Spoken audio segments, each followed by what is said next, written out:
Micah Parsons shares Cowboys Ultimatum play before blockbuster Packers trade. The NFL is a place of blockbuster moves, but few have rocked the league as much as the Dallas Cowboys shock trade of superstar pass rusher Micah Parsons to the Green Bay Packers less than a week before the opening of the 2025 season. For Cowboys fans, it was a gut punch. For Packers fans, it was a fairy tale.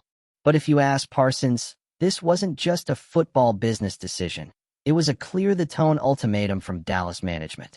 Parsons is only 26, and his resume is one that most players can only dream of. A Pro Bowler 4 times and an All-Pro 2 times. He has emerged as one of the most terrifying defenders in football. But behind the scenes, his relationship with the Cowboys front office had been spiraling for over a year. Parsons is going into the 5th-year option of his rookie deal, and he spent the offseason seeking a long-term contract.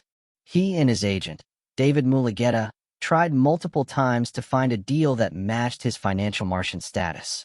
But discussions stalled again and again. By early August, the frustration boiled over. Parsons demanded a trade, saying publicly, "I don't want to play for the Dallas Cowboys anymore." As the trade rumors swirled, Parsons made one last pitch to remain. He came with empathy, saying, "I gave you money, let's go win a Super Bowl," exposing me to a criminal offense, Slater said while reading the statement. But Dallas refused to budge. "I just got off the phone with Micah Parsons," Slater reported on X, formerly Twitter. He writes, "Genuinely gonna miss y'all." He recently explained that he and his team returned to the Cowboys for an extension. The Cowboys' reply, Parsons says, was, "Play the 5th year or we'll leave."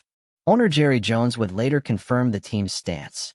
He recognized that Dallas has made an offer earlier in the summer, but force actually wasn't one which Parsons could accept. So instead, the Cowboys opts to put their resources into the other end of the stick, swinging a trade with Green Bay for defensive tackle Kenny Clark and 2 first-round picks. And while Dallas made a stand, Green Bay immediately showed Parsons the respect he felt he deserved. Days after the trade, the Packers gave him an NFL record 4-year, $188 million extension. The contract contains a whopping $136 million in guaranteed money with $120 million at signing, which would make Parsons the highest-paid non-quarterback in NFL history. His average of $47 million a year dwarfed the previous high-water mark of T.J. Watt's $42.8 million per year in adjusted cap dollars. For Parsons, it was the vindication he had been seeking. It was the missing piece to a team already on its way up in Green Bay. Do not get it twisted that the price to acquire Parsons was not high. The Packers gave up 2 firsts and sent Clark to the Raiders, a price tag that harked to the blockbuster deals for Khalil Mack and Jamal Adams in recent years.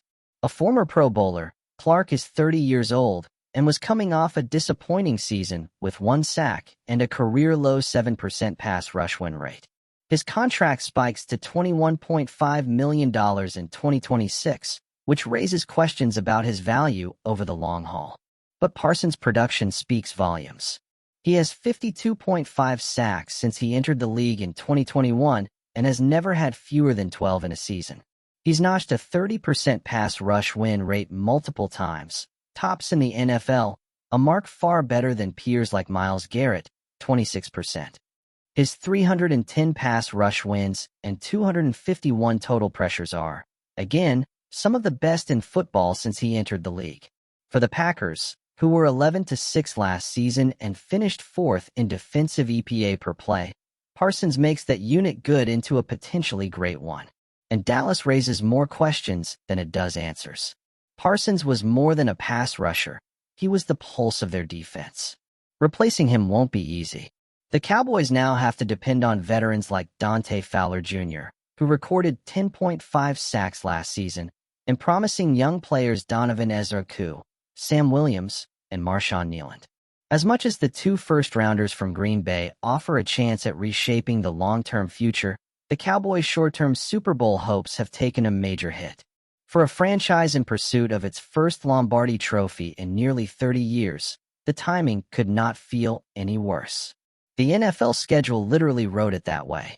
Parsons and the Packers return to AT&T Stadium in Week 4 for a highly anticipated Sunday night football clash. At Amalie Arena, the atmosphere will be charged against Parsons, who had his future at the franchise that had doubts about or wince at his decision not to commit to it. It's more than just a football game. It's a message, an opportunity for Parsons to show the team that gave up on him he's worth regretting it. The Cowboys made their decision. Preserve the cap, collect the picks, take your chances. The Packers made theirs. Pay whatever it takes to acquire a game-altering superstar. Which path will pay off, we'll see. Fire, what do you think?